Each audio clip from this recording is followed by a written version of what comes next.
नमस्कार मेरे दोस्तों, भाइयों बहनों, आपका स्वागत है आपके अपने चैनल में। आज मैं आपके सामने एक ऐसी कहानी रखने जा रहा हूं जिसे सुनकर आप कहेंगे कि क्या चुनाव में भी ऐसा खेल होता है। जी हाँ, ये कोई फिल्मी कहानी नहीं है बल्कि सबूतों पर आधारित एक चौंकाने वाला खुलासा है। राहुल गांधी ने हाल ही में वोट चोरी को लेकर जो खुलासे किए हैं, उन्होंने सीधे सीधे चुनाव आयोग और उसके मुखिया सीईसी ज्ञानेश कुमार पर गंभीर आरोप लगाए हैं। उन्होंने कहा ये लोग वोट चोरों को बचा रहे हैं।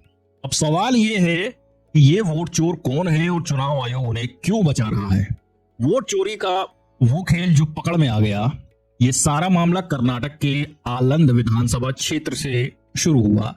राहुल गांधी का दावा है कि 2023 के चुनाव से पहले कांग्रेस समर्थकों के 6018 वोट हटाए जाने की कोशिश की गई।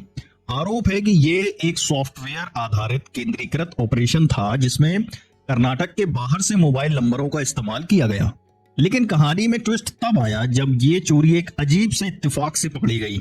एक बूथ लेवल ऑफिसर बीएलओ ने देखा कि उनके चाचा का नाम वोटर लिस्ट से गायब है। जब उन्होंने पड़ोस में पूछताछ की तो पता चला कि उनके पड़ोसी के फोन नंबर का इस्तेमाल करके नाम डिलीट करने की अर्जी दी गई थी, लेकिन पड़ोसी को इस बारे में कुछ नहीं पता। यह साबित करता है कि कोई बाहरी ताकत इस पूरे सिस्टम को हाईजैक कर रही थी। Central election commissioner Gyanesh Kumar पर सीधा हमला। कांग्रेस का आरोप है कि यह सिर्फ एक छोटी मोटी शरारत नहीं थी बल्कि एक सोची समझी साजिश थी। इसे साबित करने के लिए राहुल गांधी ने प्रेस कॉन्फ्रेंस में कुछ सबूत भी पेश किए जो वाकई होश उड़ाने वाले थे। गोदाबाई का मामला समझते हैं। एक महिला गोदाबाई, जिनका नाम 12 वोट डिलीट करने के लिए इस्तेमाल किया गया था, गोदाबाई ने खुद कैमरे पर कहा कि उन्होंने इस बारे में कुछ नहीं पता था। 14 मिनट में 12 वोट। एक साक्ष्य सूर्यकांत ने कथित तौर पर 14 मिनट में 12 वोटर डिलीशन फॉर्म भरे थे। सूर्यकांत भी वहां मौजूद थे और उन्होंने कहा था कि उन्हें इसकी कोई जानकारी नहीं थी। अब यह दिखाता है कि ये काम इंसानों का नहीं बल्कि ऑटोमेटेड सॉफ्टवेयर का था। अब चुनाव आयोग ने इस पूरे मामले पर सफाई दी और कहा कि राहुल गांधी के आरोप गलत और निराधार है। उन्होंने कहा कि कोई भी वोट ऑनलाइन डिलीट नहीं किया जा सकता और 5,994 फर्जी आवेदनों को पकड़कर खारिज कर दिया गया था।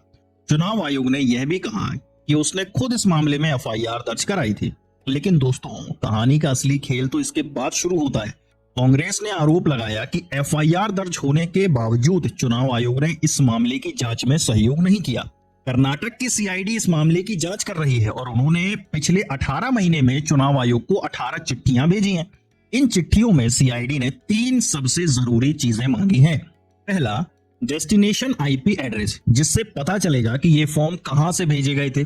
डिवाइस पोर्ट्स, ये जानकारी बताती है कि किस एप्लीकेशन या सर्विस का इस्तेमाल हुआ था। ओटीपी ट्रेल्स, जिससे यह पता चलता है कि फॉर्म किस मोबाइल नंबर से भरा गया था। सीआईडी का कहना है कि चुनाव आयोग ने उन्हें यह महत्वपूर्ण जानकारी नहीं दी। यह वो जानकारी है जो चोरों तक पहुंचाने के लिए सबसे जरूरी है। जब एक तरफ चुनाव आयोग खुद एफआईआर दर्ज कराता है और दूसरी तरफ जांच एजेंसी को वो जानकारी देने से मना करता है जिससे चोर पकड़े जा सके, तो सवाल उठना लाजमी है। कर्नाटक के मंत्री BR पाटिल ने तो साफ कह दिया कि हमने चोरी का सामान बरामद कर लिया है, लेकिन चोर अभी तक नहीं मिला है जिसके लिए हम लड़ रहे हैं। यह सिर्फ आनंद की बात नहीं है। राहुल गांधी का दावा है कि यह कोई एक दो जगह की गड़बड़ी नहीं बल्कि एक बड़ा और व्यवस्थित पैटर्न है जो पूरे देश में चल रहा है। उन्होंने कर्नाटक के महादेवपुरा में 1 लाख से ज्यादा फर्जी वोटों का मुद्दा उठाया। इसके अलावा उन्होंने महाराष्ट्र के राजूरा में भी इसी तरह के 6,800 फर्जी वोटर्स जोड़ने का आरोप लगाया। ये सभी मामले एक ही तरह के हैं, ऑनलाइन फर्जीवाड़े से वोट हटाना या जोड़ना। सवाल ये उठता है कि क्या यह सब जानबूझकर किया जा रहा है? जब एक तरफ राहुल गांधी जैसे विपक्षी नेता खुलकर सबूत पेश कर रहे हैं और दूसरी तरफ चुनाव आयोग अपनी ही जांच में सहयोग नहीं कर रहा, तो जनता के मन में सवाल उठना जायज है। जब चौकीदार ही चोरों को बचाने लगे तो लोकतंत्र को कौन बचाएगा?